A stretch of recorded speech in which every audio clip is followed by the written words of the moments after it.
Okay, good evening everyone. We're going to carry on discussing the episode of David Hamelech and Sheva.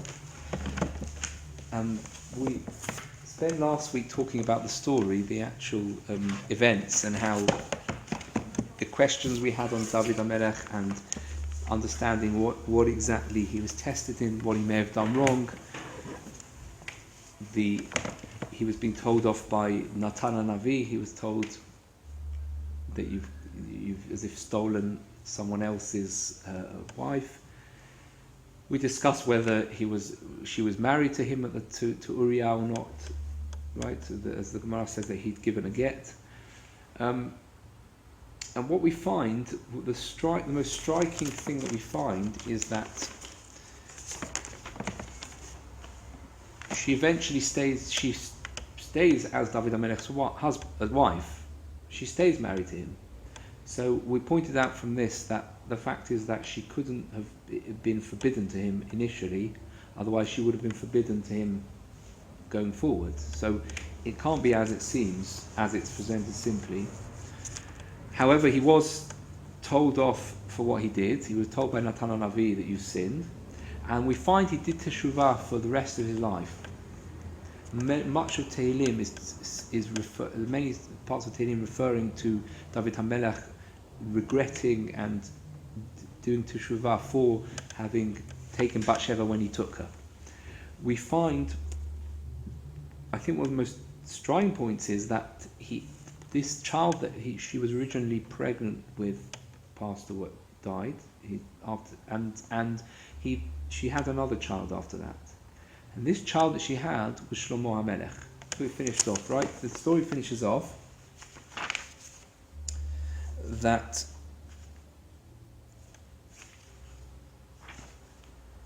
right to the end in Perek Yud Bet finishes off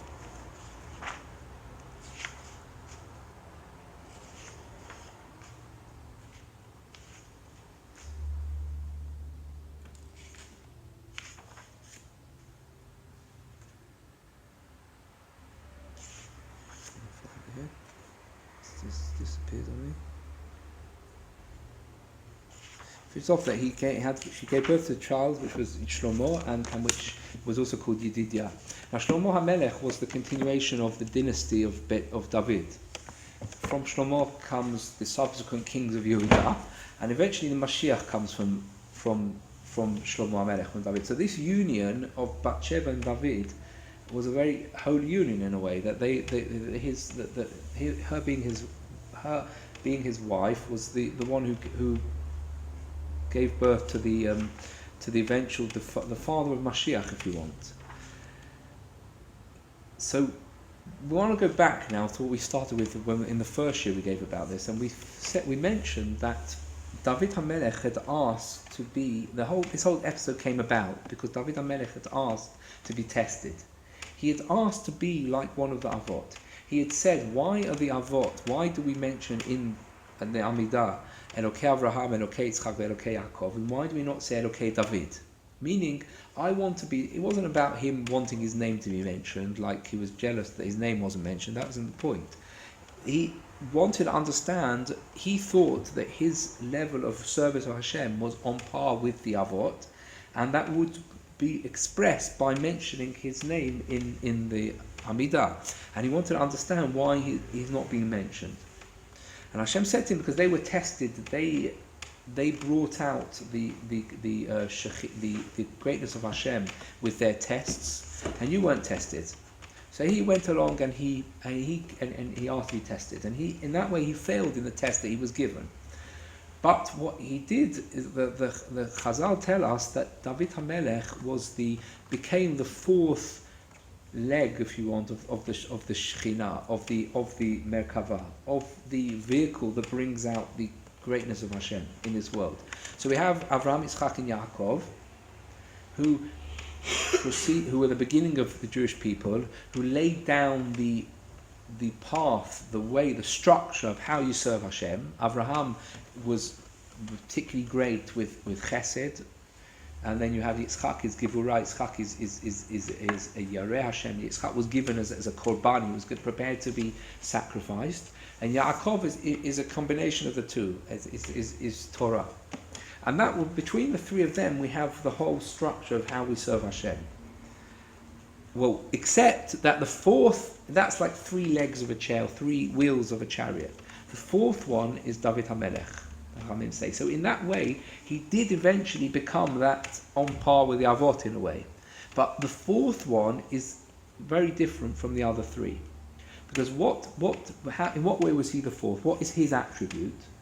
What do we see from David HaMelech? And really it comes about through this story. It's the teshuvah that he does. He does teshuvah. He spends his whole life doing teshuvah. He regrets this, and he says that from the time when he says to Natan HaNavi, Chatati, he says, I've sinned. From that time onwards, he spends his whole life doing teshuvah, regretting having taken Sheva when he took her, and he constantly is begging Hashem for forgiveness, begging Hashem and trying to rectify himself. And that is the fourth aspect of this puzzle, if you want, of the Avot with David HaMelech. I want to look, yeah? Because that's part of the Sheva, sometimes you can undo a particular act. Yeah. So how did he undo it by not taking Sheva? He understood that she was destined for him, and she should have. He saw Baruch HaKodesh that she was destined for him, and he understood that she had to be his wife.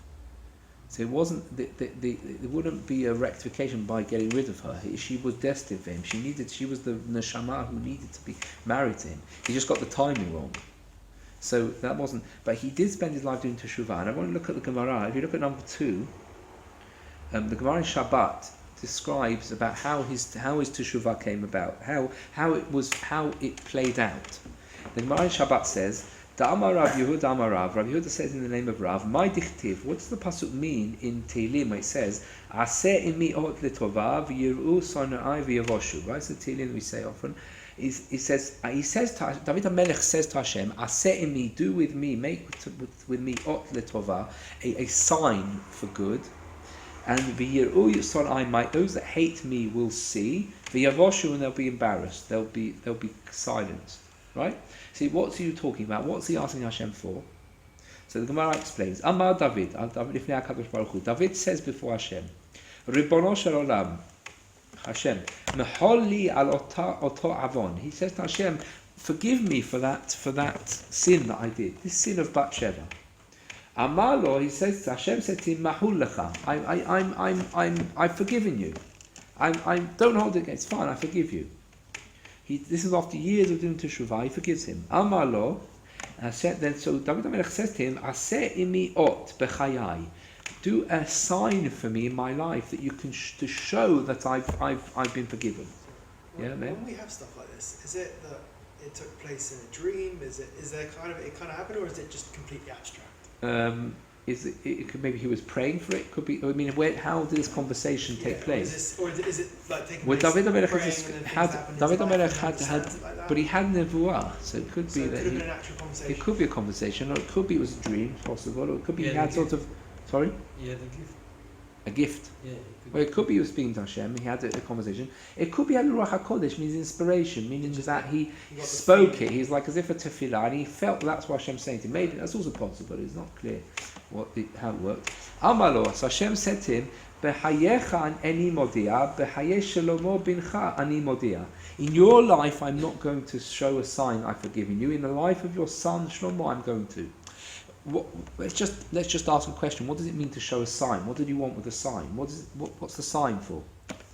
So that Rav Dessler explains that he wanted. There's one thing to say that somebody's forgiven. I forgive you. Don't worry, I forgive you. I had a massive fight. Yeah, a massive fight, and sorry, I forgive you. It's fine. It's finished. No problem. I'm not holding against you. No problem. Yeah, but are you sure? Yeah, no problem. But do we have the same relationship as before? Maybe not. Right? Have I fixed up everything? Have I rectified the damage that I did when we had this fight? Maybe not. It's a bit distant now, a bit a bit cold. I forgive you. Don't worry, I forgive you. So that's forgiving doesn't necessarily mean that you've rectified everything. David HaMelech wanted to know, And that's why you see, if you notice, people, it says, "V'yiruson ivy avoshu," so that those that hate me, my haters will see and stop. Because the haters were saying to David Hamelech, you Hashem hates you because of what you did with Sheva. They were constantly reminding him of it and embarrassing him because of it. So he said to Hashem, tell me that you forgive me. And Hashem says to him, I forgive you. So that's fine, okay, you forgive me, but the haters are still saying, well, Hashem hasn't you haven't rectified what you did. It's not the same. It's still, you did damage by marrying her. So he's asking for a sign to show that everything's back to as it was. I've fixed everything. My teshuvah has been so deep, so intense, so meaningful, and so sincere that I've managed not only to just move away from what I did, to forget what I did. I mean, to call it azivat hachet, to move away and to move on from the chet. I would never do it again. If the situation came up, I wouldn't repeat it. But you have to do more than that. You have to find a way to rectify what you did, to feel deep regret and sorrow that makes you feel that the pain, as if what you did was so wrong that rubs out the past. Sorry? As if it never happened, right? So he wants to know, show me a sign as if it never happened. Hashem says to him, in your lifetime that's not going to happen. Meaning you can get forgiveness in your lifetime, but you're not gonna achieve that level of tikkun, of rectifying the chet in your lifetime. You're going to need to die to be able to achieve that. Right? Shlomo bincha, in the life of your son Shlomo, I'm going to show a sign, because by then it will have been all fixed up. It would be back. It would be all good. So what happened? What was the sign? Keshebana Shlomo et Bet HaMikdash, when Shlomo built the Bet HaMikdash, so this is years later, Bikesh lachnis Aaron lebet Kodshei HaKodashim. The Shlomo brought in the Aaron into the Bet HaMikdash, and he wanted to bring it into the Kodesh Kodashim, into its place. It was up to this time in a house, somewhere in a building that David had built in Yerushalayim for it. He'd been brought to Yerushalayim before by David, but now he wants to bring it into the Bet HaMikdash. So he brings it through the Bet HaMikdash, going through the Hechal towards the Kodesh Kodashim. Davku she'arim zeh bazeh. The gates were closed. The gates were not open. Of the Hechal, they could not open. They couldn't bring Aaron in. They were like stuck closed. Amar Shlomo 24 renanot v'lo na'ana. He said 24 types of praises to Hashem to try and be answered, and he wasn't answered. V'lo na'ana, and it wouldn't open. The doors wouldn't budge. So he saw something wrong here. Patach v'amar. He then said what we know from Tehillim, Se'u sha'arim rashechem. He said to the gates, open. Your heads should move. You should move. V'hinaseu pitchei olam. And you should. The heads of the gates should move, and the gate should open. The openings of the gate should move apart. V'yavo melech hakavod, and the Shekhinah should enter. The Aron with the Shekhinah should enter into the Aron, into the Kodesh Kodashim. Rahatu batre lemivle'eh. It says here that the gates ran after him they were going to swallow up Shlomo HaMelech. They didn't want to open. Amru, mi'u ze melech hakavod. Who is this melech hakavod? Who are you trying to open for? Who are you praying to? What? Who should we move for? Amar lehu, he says to the gates, Hashem ezuz v'gibor. He says, Hashem, it's for Hashem. Now Hashem, you have to move that for Kadosh Baruch Hu. This is the presence of Shekhinah. That's who you should move for. Hazav Amar, so he said again, Se'ur sha'arim rashechem us'u pitchei olam. You should open. V'yavo melech hakavod, and the king, the presence of Hashem, should move through. The Aaron should go into the Beit HaMikdash, into the Kodesh Kodashim. Mihu ze melech hakavod. They said, who is it that you're bringing? Hashem tzevakot melech hakavod sera. V'lo ne'ena. He wasn't answered. Yeah, the gates didn't budge. Kevan she'amar, then he said, Hashem Elokim al tasher penei b'shechecha, do not turn away the face of your anointed one. Who's the anointed one? Who's he referring to? Who was anointed? Zochra lechasdei David avdecha. Remember the chasadim, the goodness of your servant David. He mentioned his father David. Miyad, immediately, Nana, he was answered, but Otosha, Nefchu Penekos, Miyad, Nana, he was answered. The gates opened. Everyone saw that when the name of David, when David was mentioned, the gates opened and the Aron went into the Kodesh Kodashim. But Otasha, at that time, Nefchu Kol Son'eh David Kishuleh Kedera. All the faces of those that hated David all turned. They turned off color, like the sides of the bottom of a Shulei Kedera is the underside of a pot, of a pan. Right? They went black, as if it went funny, discolored. So the people who had hated him, who had said all his life that you Hashem hates you, you've sinned, their faces turned. They changed. They lost color.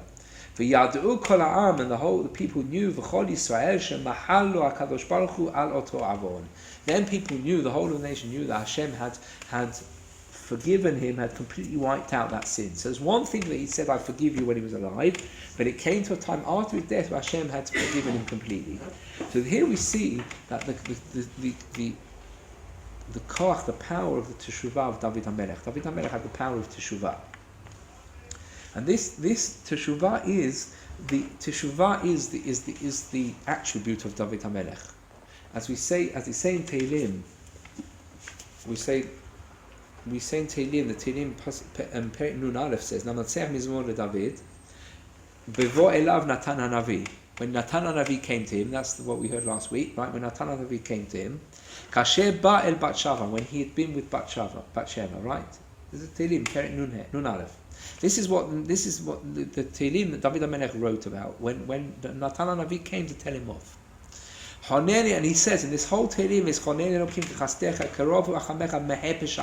rub out my sins. You should clean me from my sins, my wrongdoings. And purify me. So this whole Tehillim speaks about doing teshuvah. You should purify me like Ezov, like the Paraduma, Misheleg Albin, and I should be white like a snow.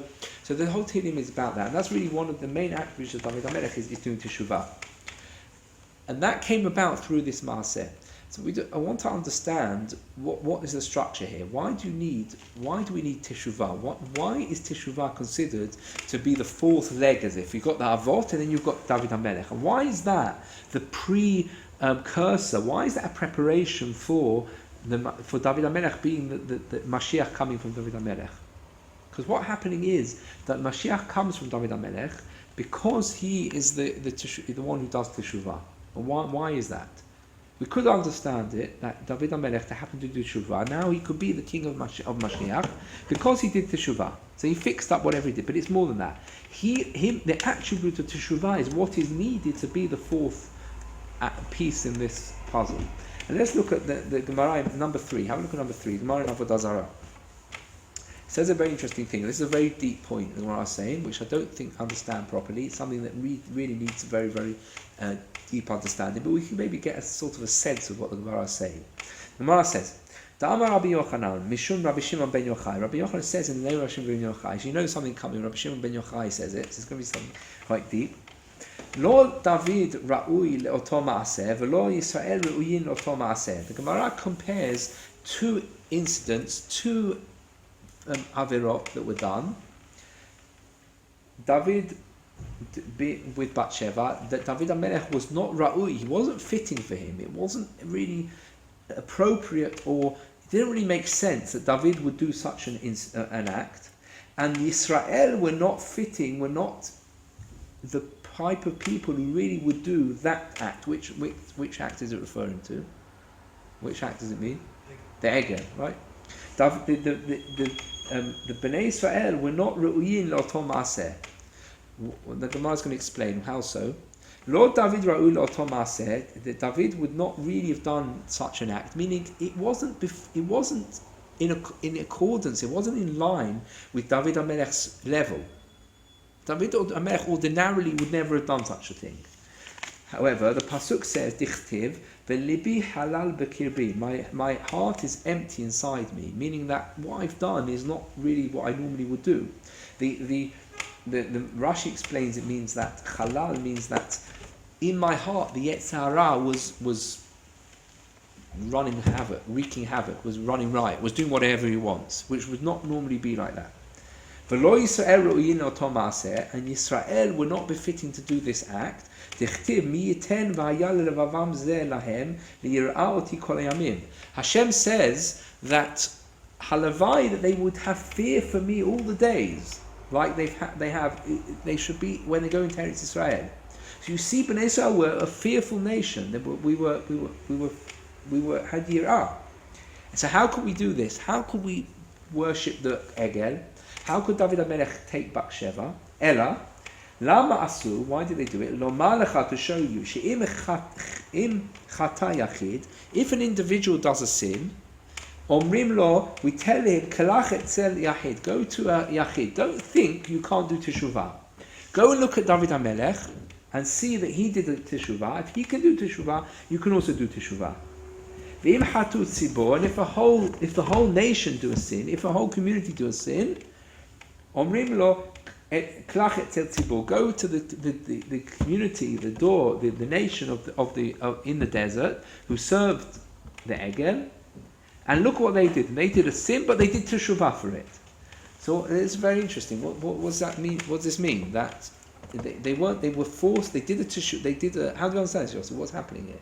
They did an averah did they do it on purpose? What's it saying? Did they do it on purpose? Did they do it on purpose so that people could see they should do teshuvah? Were they forced into it so that people could see they can do teshuvah? What does the Gemara mean? Well, why did they did it? Maybe forced. I don't think it's forced. No. Don't think it's forced. Don't think. So it's more There's no point to make force. It's saying that Hashem, as if wanted, or they wanted, that such an avirah should be done, and it's a terrible avirah, avodah zarah for the Egel, or gilui arayot for David Hamelech. At least there's some form of gilui arayot, even if it wasn't completely gilui arayot, but it was immorality of some form, that he took her too early, he took it not in the right time. It looked like immorality. We wanted such terrible sin to be done so that. So, it's just like the first thing with admiration. Why?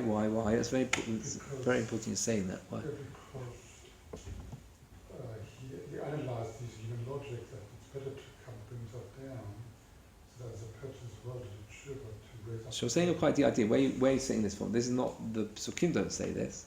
So Rav Dessa says this, Rav Sadok says this. Yeah, and earlier than that. What Yossi's saying, we'll come to that in a minute because that's very connected to this. Either them or HaKadosh Baruch Hu wanted the Jewish people, or wanted David Hamelech to sin, not so he should sin, they didn't want him to sin, it wasn't the sake of sinning, it was so that he should do teshuvah, and then people will understand that it's possible to do teshuvah in any state, in any instant. If it's an individual, go to David, if it's a tzibur, go to the Bnei Israel. But they will understand that teshuvah is in every situation.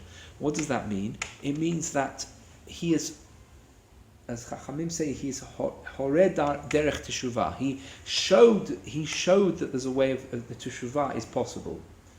The Avot showed that you serve Hashem with chesed, with givur. You serve Hashem in different ways. That's how we have to serve Hashem. How you're going to go about serving Hashem? Start from fresh. You look at the Avot. That's how you serve Hashem. David Hamelech is saying there's a situation where you do wrong, where you sin, and you can come out of it. You can rectify it. Not you can just keep away. You can stop doing it, but you can completely be metaken so that HaKadosh Baruch Hu does a sign so that the Aron that the Kodesh Kodashim open for the Aron to show that you've completely fixed it. This is something fundamental in the way that we serve Hashem, to know that we can fix anything anything wrong that's been done. Sorry, yeah, we can fix anything, and it's more than that. It's showing a completely different way of bringing out the Gilui Shekhinah. As we said, the Avot bring out the presence of Hashem in three different ways, in positive, by serving Hashem in different ways. Fine. There's another way of bringing, and what it means, meaning simply put, that when you serve Hashem and you do a mitzvah, you show that Hashem is commanding you, you bring out the Shekhinah. You're doing the will of Hashem, you're bringing knowledge of Hashem into the world by keeping the mitzvot. And that's what Avot did. But there's an added concept. When a person does bad and then he wants to do teshuvah, when there's bad in the world and you go against that and you show that all this bad is actually, it's actually Hashem who's in charge. When the person does done teshuvah and he's bringing out the presence of Hashem in a dark place, in something that's filled with bad, where everything around is bad. And we ask a question like this: when somebody let's say he slips and he does bad and he goes on bad ways and he ends up doing all things he shouldn't be doing, and he gets influenced and he gets worse and worse and he's making a mess of his life, right? And then he does teshuvah and he realizes his ways are wrong, which is very difficult. And he moves back and he comes back to the right ways and he sincerely regrets it. Now, that is more difficult than somebody who was doing good and he made a little mistake and then he regretted it, right? It's much more difficult when he's already further down the path, right? That's clear, yeah? Yeah? He's further down the path. So somebody who's just he's basically a good guy, he does a mistake, he makes one mistake and he says, I did wrong, and he immediately fixes it. Somebody who's living a life that's bad and he's grown up in a world where he doesn't know different and he's badly influenced and he's going on this way and more, and then he realizes that he's wrong. He realizes Hashem is in charge, and he now does teshuvah. Now that is much more difficult, right? That's something that maybe only certain individuals can do. That's very, very difficult. But that revelation of Hashem when he does teshuvah, how do you compare that revelation of Hashem to somebody who did one Averah, somebody who's a tzaddik and he did an Averah and then he went and then he did teshuvah? Which revelation is greater? This one, the one of the person who's doing the bad, the Rasha. A Rasha that spent his life doing bad and then turns it around and becomes a Baal Teshuvah.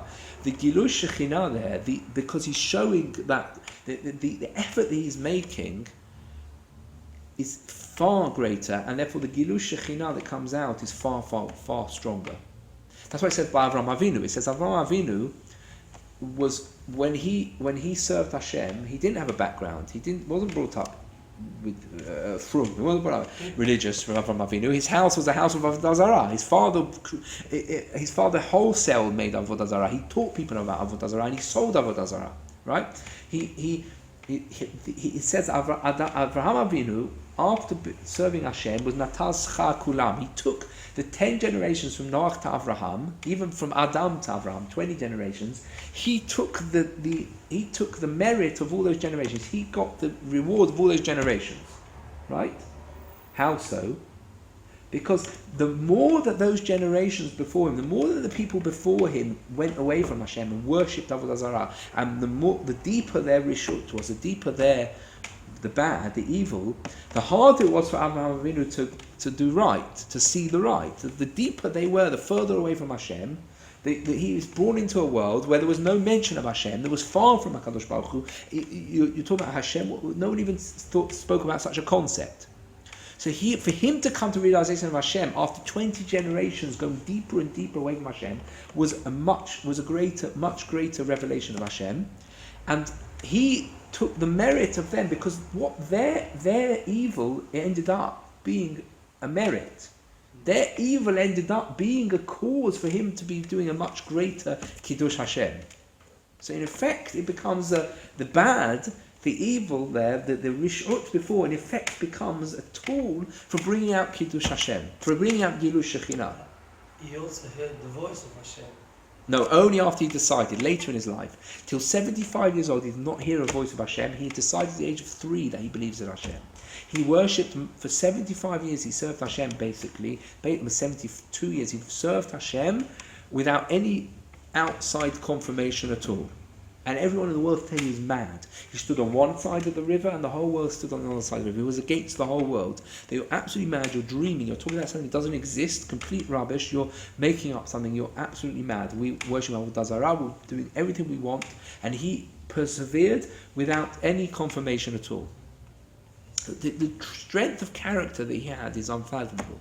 But the more the more rishut there was, the more darkness there was in the world, the brighter he was, the brighter. So in fact, the evil, the ra in the world becomes a tool in itself for Kiddush Hashem, for the light of Hashem, for Yichud Hashem.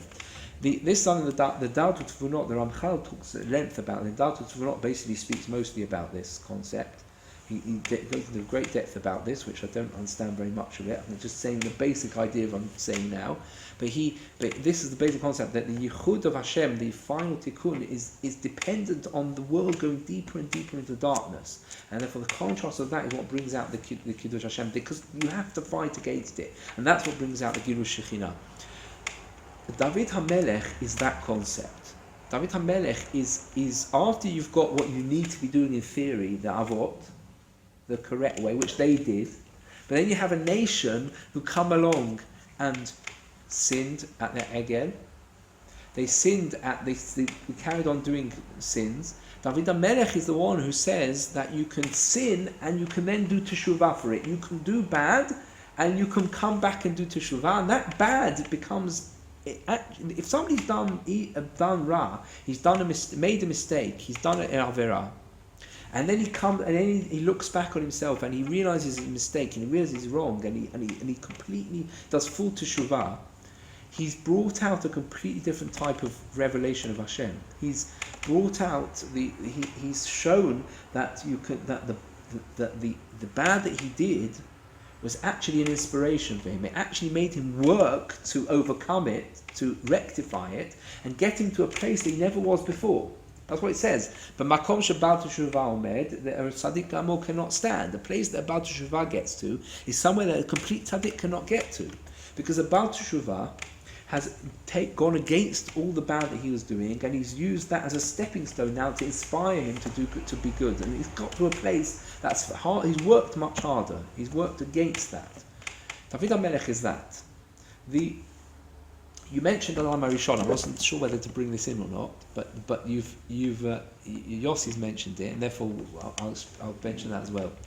We know David HaMelech and Adam HaRishon are integrally connected. David HaMelech lived for 70 years. Adam HaRishon was supposed to live for 1,000 years, and he ended up living 930 because he gave 70 years to David HaMelech. They're connected. Other Sfarim say that he was a Gilgul of Adam HaRishon, whatever that is, because it's hard to what that means exactly in terms of Adam HaRishon, as far as we know, had all the neshamot in him. So what it means, David HaMelech. So there's a very clear connection between the two, because Adam HaRishon, according to the pshat that Yossi just brought, is that Adam HaRishon was told not to eat from the fruit of the tree, because if you do, then you're going to live in a world that you're going to understand things that you never understood before. You're going to imbibe, you're going to take into you feelings of bad. You're going to take into you feelings of evil, of ra, meaning like this. Before Adam HaRishon sinned, his natural feelings were to do the will of Hashem, right? If you put it like this, his body, if you want to call it, was his neshama, was spiritual, and the physical part of him was just a cloak, was just a layer on him, just so that he could live in this world. If you think about the angels, you know the story, the angels that came to Avraham Avinu, they visited Avraham Avinu. Avraham Avinu had 3 angels, malachim came to visit him. Yeah, 3 malachim. So they're angels, right? Do they have a physical body? Yeah. Normally not, right? Angels don't have a physical body, right? Normal body. So they came out into this world, and they had this sort of cloak on them. They looked physical, right? But in essence, they were spiritual completely. They weren't really the same as us. They didn't get a proper physical body. They had some sort of appearance of physical. And if you touched them, they ate and they felt physical. But it was nothing more than just a thin cloak over them. Adam HaRishon was like that originally. That the other way around. Adam HaRishon was like that originally, in as much as he basically was spiritual, and the physical side of him was much more of a sort of a covering. And therefore, what that means in practical terms is that Adam HaRishon, his Yetzer Hara was something that the Nachash was speaking to him from the outside. He didn't have an inner will to do bad. Once he ate from the tree, he now took in him this feeling of wanting to do bad, and therefore he has to fight against it. So you want to do good, you want to do bad. The feeling of wanting to do bad is within you. It's something that you want to do. You're because he became much more physical. He became like we are now, physical, in as much as that the physical side of us draws us to do bad. So that was part of us. That was our being now. Adam Rishon had an idea. He thought, it's right for me, it's the Shem Shamayim, it's right for me to eat the fruit, it's right for me to become more physical, then Hashem will be much more hidden once I eat the fruit. And now that he's hidden, if I then follow him, if I then do the will of Hashem, it's much greater, because I followed him where it's much less clear that he's in charge. Somebody who follows the will of Hashem, living in Guatemala or living in the middle of nowhere, where there's no Jewish people around, where he doesn't know anything about Hashem, somebody who follows the will of Hashem coming from that will obviously, it's a much greater thing. He's done it without any help, completely against everything, like about Sheva, we say. But so he's saying, if I want to bring out the presence of Hashem, if I want to bring out the Kiddush Hashem, it's much better if I bring darkness and then I do, and then I follow him. That's what you're saying, right? Which is what David Hamelech is doing. That's what Teshuvah is, right? His mistake was, it's not for him to decide to do that, because doing that in itself was against the will of Hashem. Hashem told him not to eat. You can't go follow the will of Hashem. You can't go against the will of Hashem to say, I'm going to bring Kvod Shamayim. Kvod Shamayim has to come out by following the will of Hashem. And Hashem decides when you're going to be doing it in darkness and when you're going to do it in a light. You know, which people are born in a house that they're keeping everything, and then there's Torah knowledge from their birth, and they're born up. Which people are born in a house where they don't know very much, or which people are born who are coming from outside Judaism. That is Hashem's decision. That is Hashem has decided the background of a person, and he has to serve Hashem from where he's coming from. Why is that? Why is one person born like that and one like that? That's a cheshbonot of Hashem. That's not that. That Adam Rishon was trying to mix into those cheshbonot and say, I'm going to create a situation where I can do much more Kvod Shamayim. But that's not what Hashem has asked of you. And that's very similar, if you remember, we went back when the first year, when we spoke about the Nisyonot, David Hamelech saying, I want to have a Nisayon, I want to bring a test on me, I want to bring a test. And Hashem, that's not time for you to bring it. It's not you're mixing into these cheshbonot, they're not your cheshbon. Very similar. David Hamelech, though, has shown, he's very connected, because David Hamelech is the one who does sin, and he is the one who shows everyone how to do teshuvah. He's the one who shows you can do teshuvah under any circumstances. You can do teshuvah when it seems completely impossible. You can do teshuvah where the Rav Desha says where you have a bat kol, where you think that Hashem has said you can't do teshuvah. The Gemara says that the Rav of Rabbi Meir was Elisha ben Abuya.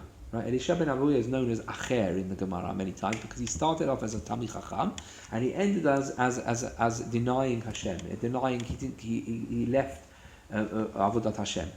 It's Kofer Ba'ikar. Elisha ben Abuya thought about doing teshuvah, and a voice came out from Hashem and says, everybody shuvu banim shovavim, all children should return to Hashem, chutz me'acher, except for Acher. Except for him. He can't return. Hashem said, you can't do teshuvah. He was wrong, though. So Elisha ben Abuya said, I can't do teshuvah. Hashem said I can't do teshuvah. Yeah, that's what Hashem said. So he said, I'd forget it. So the Gemara says, he would be walking with we were walking with Rabbi Meir. Rabbi Meir would be walking on Shabbat.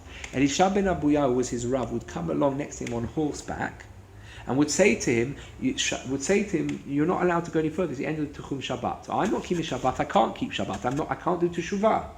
I'm too far gone. But he was wrong, because even when a bat kol came out, there's nothing that stands in front of Teshuvah. As the Gemara says, Kol masha balabait omer aseh chutz mitzeh. Everything the owner of the house says to do, the host says you should do. If you're in someone's house as a guest, you do everything he says. Right, the house, he wants you to sit here, he wants you to sit there, he wants to sit at the head of the table, whatever, you do what he says, except for go. You don't have to go out if he says to leave. except for leave. Anything Hashem says in this world you have to do, except when He says you don't do teshuvah, you're too far gone, you don't listen. He still can accept your teshuvah. It might be it's more difficult, He won't help you do teshuvah, but there's still possibility. And David Hamelech is one that showed this, that he did a sin which was, for his level, was unthinkable, was not ra'ui for this. It was something that he should have been completely punished for. He should have been wiped off the map. He should have been destroyed. He should have lost the kingdom for it. And he did teshuvah. He rectified it completely. And he's showing us that. What does that have to do with Mashiach? Why from this story does Mashiach come out? Why is this the preempting of Mashiach? Why do we need this koach? Avraham, Yitzchak, Yaakov and teshuvah is what brings Mashiach. Because that's fixing the wall. Because Mashiach is that, what is Mashiach going to do? Let's look at the Rambam. Have a look at number 4. Number 4, the Rambam is the famous Rambam. Rambam says in Perek Daled of Hilchot Melachim, V'im Yamon Melech v'Beit David. He's talking about the Mashiach and how you can identify who Mashiach is. He says, if a king arises from Beit David, a descendant of David, Hogeh b'Torah v'osek b'mitzvot keDavid Aviv, who learns rigorously Torah, and he toils in mitzvot like David his father, Kefi Torah shebichtav shebe'al peh, and consistent with everything written in Torah shebichtav Torah shebe'al peh.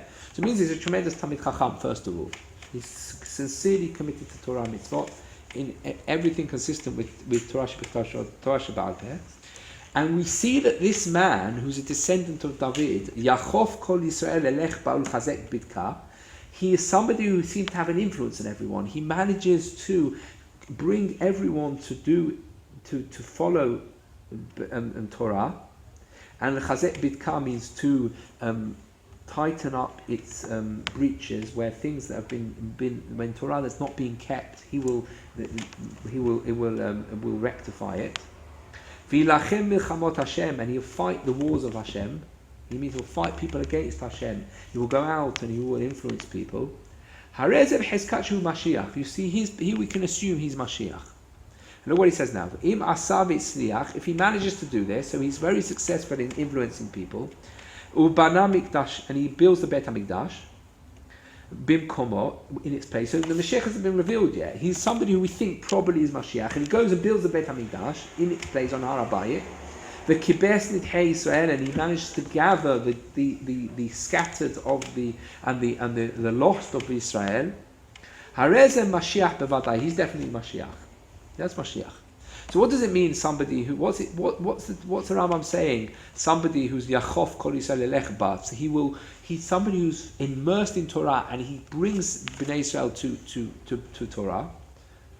Somebody who brings people b'tshuvah, brings people closer to Torah. People who are far from Torah, and he brings them to understand Torah. And people who do know Torah, he brings a deeper understanding of Torah. As the Navi says, "Male'ahar is de'at Hashem." The land will be filled with the knowledge of Hashem. That's what Mashiach will bring. That's talking about Mashiach in Yeshaya.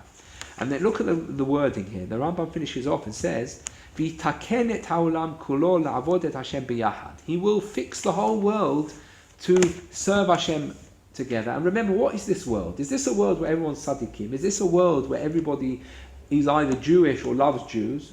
No. It's a world like now, right? A world that is filled with darkness. And he comes along and he shows the whole world that HaKadosh Baruch Hu is the king, that serving Hashem is the only way to live, and he fills the world with the knowledge of Hashem. And look at the pasuk. He says the Shene'emah, as it says, and look, this is the word. This is important. The pasuk. He brings the pasuk in Sefania that says, "Ki az hepoch el amim safa berura likro kulam b'shem Hashem ul'ovto b'shechem echad." Then, in those days, I will switch over the world. It's a famous pasuk here. I will epoch. I will flip over the people to speak one language, one expression, to call in the name of Hashem. They will be united calling in the name of Hashem. But look at the wording. He says, epoch, I will switch over, I will flip over.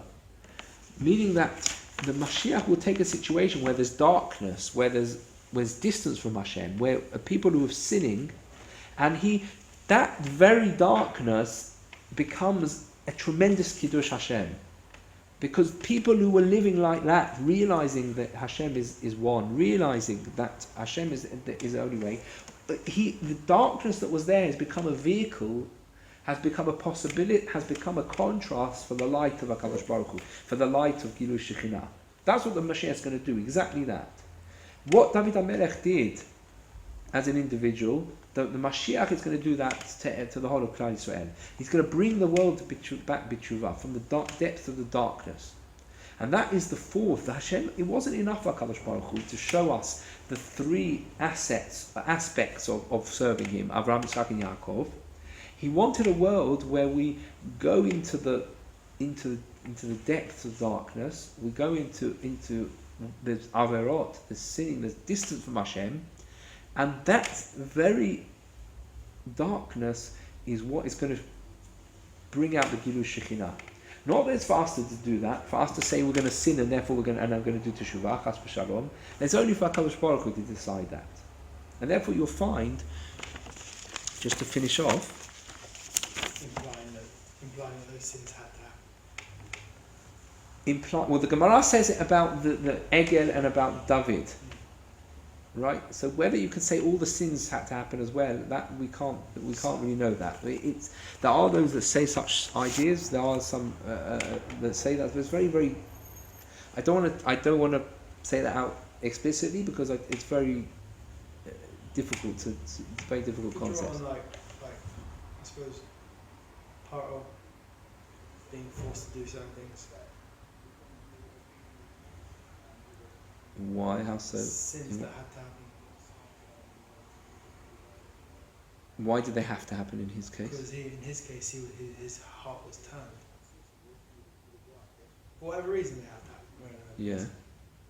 And his heart was turned. And he had to stay. He had to do the sin. Yeah, sometimes the sin has to happen.